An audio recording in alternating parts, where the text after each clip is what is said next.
Covert narcissists absolutely love to train you to carry their shame for them. So in this video, I want to talk about how they do this. Like, what does that look like?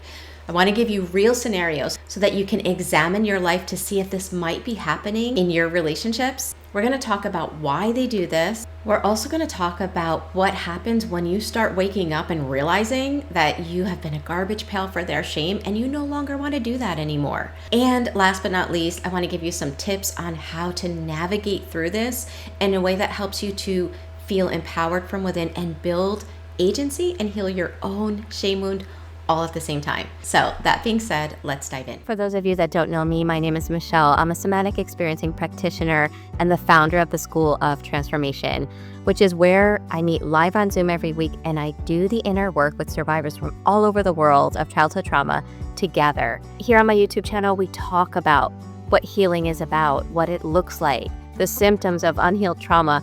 But in the School of Transformation, we do the inner healing together. So if you're ready to take the next step, make sure you join me weekly on Zoom.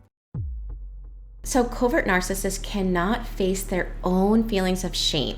They cannot look at themselves in their figurative mirror and notice the unworthiness that lurks in the shadows of their soul. If they could, they would do what everyone else does, right? When we see something inside that we don't like, that doesn't allow us to be our best selves, well, we do the inner work to heal.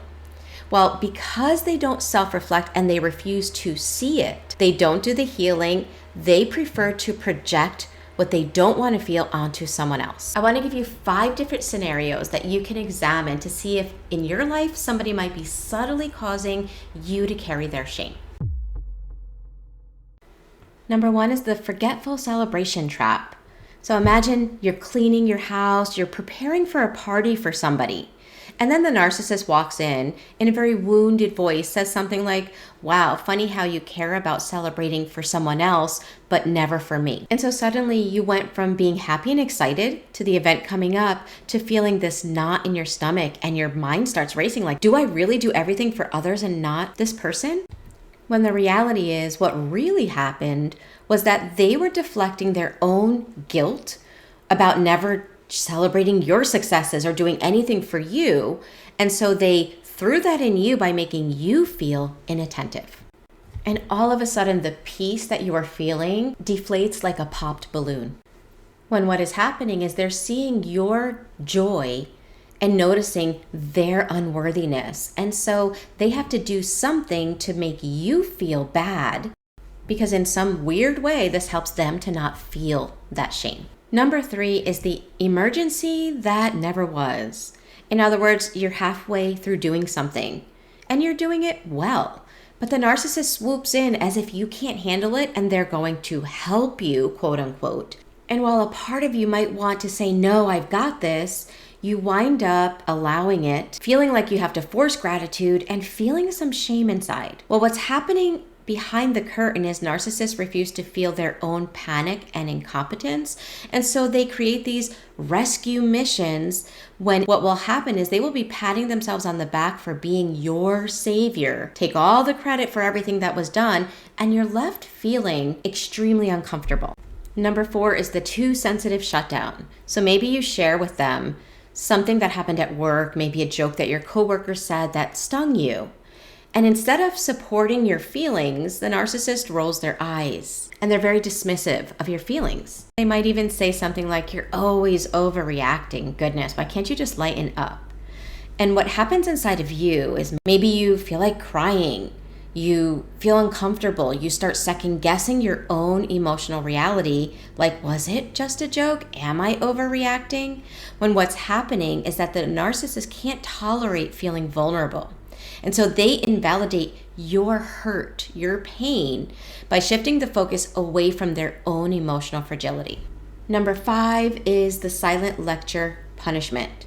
Let's say you arrived home late after a long day at work, and there's this thickness in the air. There's no greeting, there's no eye contact, there's this energy of negativity.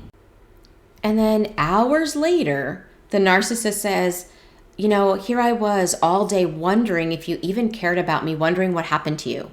Meanwhile, you start feeling guilt, right? This guilt that starts clawing at you like you did something wrong. You try to reassure them. You apologize for your supposed neglect, even though you tried calling them to let them know you were going to be late, but they didn't pick up the call. What's happening is they're feeling shame about feeling unimportant. It's a perceived threat that they're reacting to because what you did was not intentional, but that shame about feeling unimportant is so intolerable that they weaponize your empathy, forcing you to prove your worth. Okay, so those were 5 different ways that the narcissist covertly takes what they don't want to feel and flings it onto you. I would love to know in the comments below if any of these resonate with you, and if so, which ones. But let's shift into what this does for the narcissist. Okay, so again, narcissists cannot tolerate the feeling of shame in their body. And so this way of taking this bad feeling that they're feeling and flinging it onto you is almost like their emotional first aid go-to emergency kit. The second they're able to take that shame and fling it and project it onto you, it's almost like an ego boost because they were feeling and noticing and sensing their shame, something they hate to do and refuse to do. And so when they notice that you're now feeling it, it's almost like this weird delete thing that happens inside of them. They're like, oh, that shame that I thought was mine isn't mine, it's his or hers. I'm good. And honestly, this is like their favorite control cocktail because you start scrambling to fix yourself, whatever you did wrong, or you start working really hard to make them happy, as if it's your job to regulate their emotions. And this is feeding their need to control your emotional responses. They feel in complete control of how you feel. And the scary part of this type of manipulation is that what it does to you, it causes you to disconnect from your inner compass. And you begin to doubt everything about yourself, who you are, how you feel, what you like, what you're supposed to do, what is correct, what is not correct. There is complete self-doubt that takes over. And then this leads to your nervous system being completely hijacked and getting stuck in your trauma responses of fight, flight, freeze, or fawn. So let's talk about 4 things that happen when you finally wake up and refuse to carry someone else's shame. Number 1 is they will act shocked and they will continue to try to use your empathy to make you feel like you're doing something wrong for now shifting out of an unhealthy behavior of being regulated by somebody else or regulating someone else. You're shifting into this behavior of your emotions are yours and your responsibility to regulate, and my emotions are my responsibility to regulate. They'll say things like, wow, you're so different now. Look at you. Who do you think you are, thinking you're all healed? You think you're so amazing. They'll try to actually make you feel bad. Shame, more shame, for stepping into healthy behaviors. Now, when they see that they can no longer use your own empathy against you to carry their shame, the next thing that they will do is escalate. And so this is very important to understand. They might attack overtly through accusations, trying to get a reaction from you. They might attack covertly by withdrawing and punishing you through neglect or ignoring you. Either way, they are the ones that are now scrambling. And you'll notice like there's this poking thing that goes on. They're touching on all these different areas of your life, trying to find what's sensitive. What can I do to make this person react? Because what they're actually doing is trying to restore that power to feel like they are in control of your emotions. Because when they're in control of your emotions, they can use your nervous system as a garbage pail for what they don't want to feel. As you get stronger and stay you and stay in your own energy and you are no longer a garbage pail for them, then they move on to the 3rd phase, which is the smear campaign. If they cannot control your emotions, they need to control the narrative. They need to make you look unstable so that when you are sharing what is really happening behind closed doors, no one will believe you. And then the last thing that will happen is a discard. They will refuse to have a relationship with you, but blame you for that change in relationship. Because unless you're able to feed their 24/7 need to feel in control of your emotions so that they can feel like they are worthy, then sadly in their eyes, you become worthless in their eyes, just like a phone that doesn't work anymore. I'm not going to keep a phone that doesn't work anymore. I'm going to go get a new one. And this can be very challenging to face, especially if you still have some shame inside of you that hasn't fully healed, because that rejection, even though you're stepping into healthy behaviors, their flat out rejection can wake up some shame inside of yourself. And so that's where we need to shift into how can we navigate this type of relationship in a way that helps us to feel empowered so that this doesn't destabilize you from the inside out. Here are 5 tips that are designed to help you navigate through this. Remember that especially in the beginning, this can be very difficult to learn how to do on your own. So if you're looking for more support, make sure you come check out our live meetings in the School of Transformation, where we learn how to do this by working with our nervous system in a safe place so that you have the groundworks to do this in your personal life. So don't forget to check out our live meetings. Tip number 1 is to start noticing when shame or guilt is coming up in your body and learn how to uncover the story that's showing up in your body.